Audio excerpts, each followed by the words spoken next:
ರಾಜ್ಯ ಕಾಂಗ್ರೆಸ್ನಲ್ಲಿ ಸಿಎಂ ಸ್ಥಾನಕ್ಕೆ ಶುರುವಾಯಿತು ಮೆಗಾ ಫೈಟು. ಪಟ್ಟದ ಫೈಟ್ಗೆ ಎಂಟ್ರಿ ಕೊಟ್ಟ ದಲಿತ ಮುಖ್ಯಮಂತ್ರಿಯ ಬೇಡಿಕೆ ಮುಖ್ಯಮಂತ್ರಿ ಗಾದಿಗೇರೋದಕ್ಕೆ ಸೈಲೆಂಟ್ ಆಗಿ ದಲಿತ ಸಚಿವರ ದಾಳ. ಸಿಎಂ ಜಟಾಪಟಿ ನಿಂತುಕೊಂಡಿದೆ ಅನ್ನುವಷ್ಟರಲ್ಲಿ ಮತ್ತೊಮ್ಮೆ ಮುನ್ನೆಲೆಗೆ ಪಟ್ಟದ ಫೈಟ್ಗೆ ಎಂಟ್ರಿ ಕೊಟ್ಟ ದಲಿತ ಮುಖ್ಯಮಂತ್ರಿಯ ಬೇಡಿಕೆ. ಮುಖ್ಯಮಂತ್ರಿ ಗಾದಿಗೇರೋದಕ್ಕೆ ಸೈಲೆಂಟ್ ಆಗಿ ದಲಿತ ಸಚಿವರ ದಾಳ. ರಾಜಣ್ಣ, ಮಹದೇವಪ್ಪ, ಮುನಿಯಪ್ಪ ಬೆನ್ನಲ್ಲೇ ಪರಮೇಶ್ವರ್ ಪಟ್ಟು. ಡಿಸಿಎಂ ಡಿಕೆಶಿ ಫೈಟ್ ಮಧ್ಯೆಯೇ ಸಿಎಂ ಸ್ಥಾನಕ್ಕೆ ಪರಂ ಹೆಸರು ಎಂಟ್ರಿ. ಸಿಎಂ ಸ್ಥಾನಕ್ಕೆ ತಾವು ಸಮರ್ಥರೆಂದು ಪರಮೇಶ್ವರ್ ಹಕ್ಕು ಮಂಡನೆ. ರಾಜಣ್ಣ, ಮಹದೇವಪ್ಪ, ಮುನಿಯಪ್ಪರಿಂದ ಪರಂ ಹೆಸರು ಮುನ್ನೆಲೆಗೆ ಬಂದಿದೆ. ಪರಮೇಶ್ವರ ಪರ ಸಚಿವರು ಬ್ಯಾಟಿಂಗ್ ಇಳಿಯಲು ಸೂಚನೆ ಕೊಟ್ಟಿದ್ಯಾರು?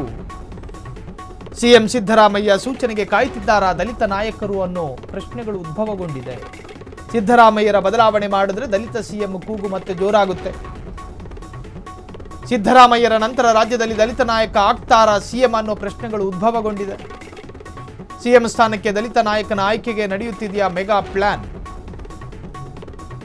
ದಲಿತ ಸಚಿವರಿಂದ ದಲಿತ ಮುಖ್ಯಮಂತ್ರಿ ಬೇಡಿಕೆ ಮತ್ತೆ ಮುನ್ನೆಲೆಗೆ.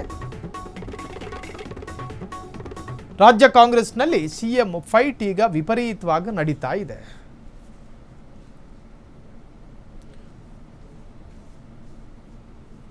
ಸಿಎಂ ಸ್ಥಾನಕ್ಕಾಗಿ ಜಟಾಪಟಿಗಳು ಶುರುವಾಗ್ತಾ ಇರೋ ಹೊತ್ತಲ್ಲೇ ದಲಿತ ಸಿಎಂ ಕೂಗು. ಇದೊಂದು ಐತಿಹಾಸಿಕ ಪ್ರಶ್ನೆ. ಇದಕ್ಕೆ ಉತ್ತರ ಭಾರತದಲ್ಲಿ ಸಿಗೋದಿಲ್ಲ ಅಂತ ಹೇಳಿ ಈ ರಾಜ್ಯದ ಕಟ್ಟಕಡೆಯ ನಾಗರಿಕನಿಗೆ ಗೊತ್ತಿದ್ರೂ ಕೂಡ ಮತ್ ಮುನ್ನೆಲೆಗೆ ಬಿದ್ದರೆ ಬಿದ್ದೀತು ಕಲ್ಲು ಮಾವಿನ ಹಣ್ಣಿಗೆ ಅಂತ. ಇದೊಂದು ಐತಿಹಾಸಿಕ ಅನ್ಯಾಯ ಅನ್ನೋದು ಬಿಡಿ, ನನಗೊಂದು ವ್ಯಾಪ್ತಿ ಇದೆ, ವ್ಯಾಪ್ತಿ ಮೀರಿ ಮಾತನಾಡಬಾರ್ದು. ರಾಜಣ್ಣ, ಮಹದೇವಪ್ಪ, ಮುನಿಯಪ್ಪ ಬೆನ್ನಲ್ಲೇ ಪರಮೇಶ್ವರ್ ಪಟ್ಟು. ಈಗ ಮತ್ತೆ ದಲಿತ ಸಿಎಂ ಆಗುವ ಬಗ್ಗೆ ಚರ್ಚೆಗಳು. ಪರಮೇಶ್ವರ್ ಪರ ಸಚಿವರು ಬ್ಯಾಟಿಂಗ್ ಇಳಿಯಲು ಸೂಚನೆ ಕೊಟ್ಟಿದ್ಯಾರು? ಹಾಗಾದ್ರೆ ಸಿಎಂ ಸಿದ್ದರಾಮಯ್ಯ ಸೂಚನೆಗೆ ಕಾಯ್ತಿದ್ದಾರಾ ದಲಿತ ನಾಯಕರು? ಹಾಗಾದ್ರೆ ಆಕಾಂಕ್ಷಿಗಳ ಪೈಕಿ ಯಾರೂ ಕಮ್ಮಿ ಇಲ್ಲ, ಆಕಾಂಕ್ಷಿಗಳು ಜಾಸ್ತಿನೇ ಇದ್ದಾರೆ. ಎಸ್, ಹಾಗಾದ್ರೆ ಪರಮೇಶ್ವರ್ ಸಿಎಂ ಆಗಬೇಕೆಂಬ ಕೂಗಿಗೆ ಪರಮೇಶ್ವರ್ ರಿಯಾಕ್ಟ್ ಮಾಡಿದ್ದಾರೆ. ಸ್ವತಃ ಪರಮೇಶ್ವರ್, ಹೋಮ್ ಮಿನಿಸ್ಟರ್, ಸಿಎಂ ಕುರ್ಚಿ ವಿಚಾರದಲ್ಲಿ ಸಾಕಷ್ಟು ಗೊಂದಲಗಳಾಗಿವೆ, ನಾನು ಅದಕ್ಕೆ ಹೆಚ್ಚು ಗೊಂದಲ ಮಾಡೋದಕ್ಕೆ ತಯಾರಿಲ್ಲ.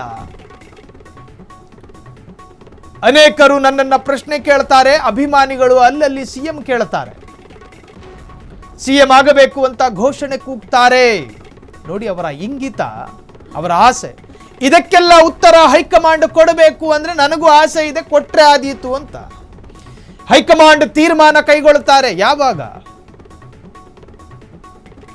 ಅದರ ಬಗ್ಗೆ ಹೆಚ್ಚು ವ್ಯಾಖ್ಯಾನ ಮಾಡೋದ್ರಲ್ಲಿ ಅರ್ಥವಿಲ್ಲ, ವರ್ಕೌಟ್ ಆಗಲ್ಲ ಅಂತ.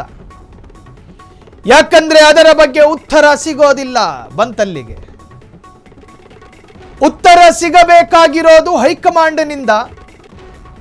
ಎಐಸಿಸಿ ಅಧ್ಯಕ್ಷ ಖರ್ಗೆ ಹೇಳ್ತಾರೆ, ಐ ಆಮ್ ಹೆಲ್ಪ್ಲೆಸ್, ನಾನೊಬ್ಬ ನಿಸ್ಸಹಾಯಕ ಅಂತ. ಅವ್ರ ರಿಯಾಕ್ಷನ್ ಕೇಳ್ಕೊಳ್ಳಿ.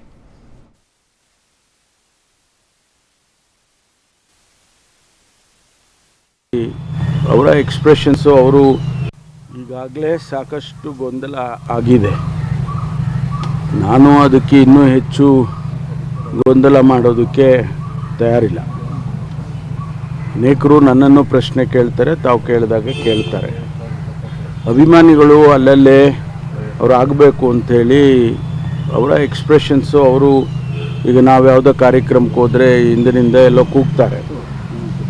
ಆದರೆ ಇದಕ್ಕೆಲ್ಲ ಉತ್ತರ ಏನಪ್ಪ ಅಂತ ಹೇಳಿದರೆ, ನಮ್ಮ ಹೈಕಮಾಂಡ್ನವರು ಯಾವ ಸಂದರ್ಭದಲ್ಲಿ ತೀರ್ಮಾನ ತಗೋಬೇಕೋ ಆ ಸಂದರ್ಭದಲ್ಲೇ ಅವರು ತಗೊಳ್ತಾರೆ. ಆದ್ದರಿಂದ ಅದ್ರ ಬಗ್ಗೆ ಹೆಚ್ಚು ವ್ಯಾಖ್ಯಾನ ಮಾಡೋದರಲ್ಲಿ ಅರ್ಥವಿಲ್ಲ. ಯಾಕೆಂದರೆ ಉತ್ತರ ಸಿಗೋದಿಲ್ಲ.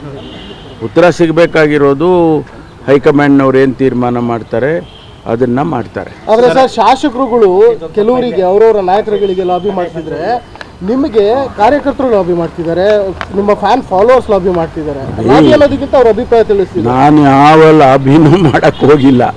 ನೀವು ಹೇಳೋದು ನೆನ್ನೆ ಕೇಳಿಲ್ವ? ನನಗೊಂದು ಪ್ರಶ್ನೆ ಕೇಳಿದ್ರಿ, ನೀವು ಡೆಲ್ಲಿಗೆ ಹೋಗ್ತಾ ಇಲ್ಲ ನೀವು. ನಾನು ಡೆಲ್ಲಿಗೆ ಹೋಗಿಲ್ಲ, ಆಯಿತಾ. ನಾನು ಯಾವ ಲಾಬಿನೂ ಮಾಡ್ತಾ ಇಲ್ಲ. ಅಲ್ಲಿ ಇಲ್ಲಿ ನಮ್ಮ ವೆಲ್ ವಿಷರ್ಸು ಅವರ ಎಕ್ಸ್ಪ್ರೆಷನ್ಸ್ ಮಾಡಿರ್ಬೋದು, ಅದನ್ನು ನಾನು ಮಾಡಬೇಡಿ ಅಪ್ಪ ಅಂತ ಹೇಗೆ ಹೇಳೋದು? ಮಾಡಬೇಡಿ ಅಂತ ಹೇಳಿದ್ದೇನೆ. ಒಂದು ಎರಡು ಸಾರಿ ನಾನು ಅದನ್ನೆಲ್ಲ ಮಾಡೋಕ್ಕೆ ಹೋಗ್ಬೇಡ್ರಿ ಅಂತ ಬೈದಿದ್ದೀನಿ ಅವ್ರಿಗೆ. ಆದರೆ ಎಲ್ಲೋ ಒಂದು ಕಡೆ ಅವ್ರ ಫೀಲಿಂಗ್ಸನ್ನು ಎಕ್ಸ್ಪ್ರೆಸ್ ಮಾಡ್ತಾರೆ, ಅದು ನಾವೇನು ಮಾಡೋಕ್ಕಾಗೋದಿಲ್ಲ. ಬಟ್ ಇದಕ್ಕೆಲ್ಲ ನಾನು ಹೇಳಿದಾಗೆ ನಾನು ಈ ಗೊಂದಲಕ್ಕೆ ನಾನು ಕೈ ಜೋಡ್ಸೋಕ್ಕೆ ಹೋಗೋದಿಲ್ಲ. ಕಾಂಗ್ರೆಸ್ನ ದಲಿತ ನಾಯಕರು ರಾಜ್ಯದಲ್ಲಿ 15,000 ಮಕ್ಕಳಷ್ಟು ಕಳ್ತನಾಗಿದ್ದಾರೆ ಸರ್, ತಮಗೇನಿದೆ ಮಾಹಿತಿ? ಈಗಾಗಲೇ ಸಾಕಷ್ಟು ಗೊಂದಲ ಆಗಿದೆ. ನಾನು ಅದಕ್ಕೆ ಇನ್ನೂ ಹೆಚ್ಚು ಗೊಂದಲ ಮಾಡೋದಕ್ಕೆ ತಯಾರಿಲ್ಲ. ಕ್ಷಣ ಕ್ಷಣದ ಸುದ್ದಿಗಳಿಗಾಗಿ ಫ್ರೀಡಂ ಟಿವಿ ಸಬ್ಸ್ಕ್ರೈಬ್ ಮಾಡಿ, ಲೈಕ್ ಮಾಡಿ ಹಾಗೂ ಫಾಲೋ ಮಾಡಿ. ಹೊಸ ಸುದ್ದಿಗಳ ನೋಟಿಫಿಕೇಶನ್ಗಾಗಿ ಬೆಲ್ ಐಕಾನ್ ಮೇಲೆ ಕ್ಲಿಕ್ ಮಾಡಿ.